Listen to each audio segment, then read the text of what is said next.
মেঘবালিকা, কালিদাসকে চেনো? হয়তো চেনো, হয়তো বা চেনো না। চিনি আমি। মহাকবি কালিদাস মহাকাব্য মেঘদূতমের কারিগর, যেমন আমি তোমার। মহাকাব্যের চিত্রকল্পে স্বপ্নপুরীর নাম অলকাপুরী, যেখানে কাব্যনায়ক যক্ষের প্রেয়সী অলকা সুন্দরীর বসবাস।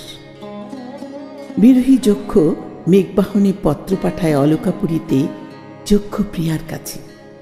মেঘবালিকা, তোমাকে দিলাম বিরহী পত্র সাদা কাগজে।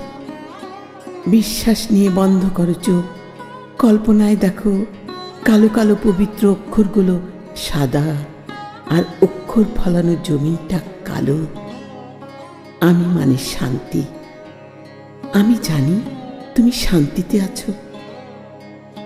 সাদা সাদা অক্ষরের কসম, কসম উত্তরে হিমালয়, দক্ষিণে বঙ্গোপসাগরের।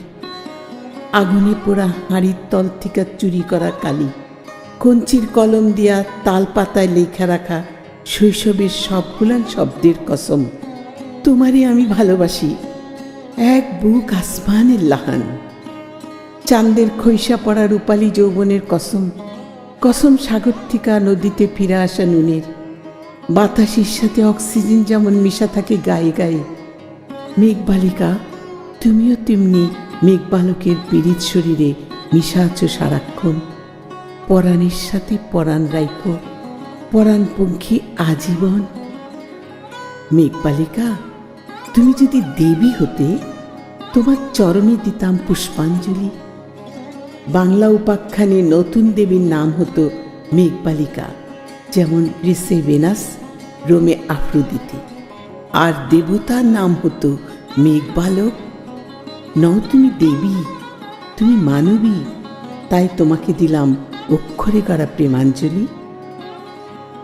তুমি প্রশ্ন করেছিলে আপনার সাথে আমার কি সম্পর্ক।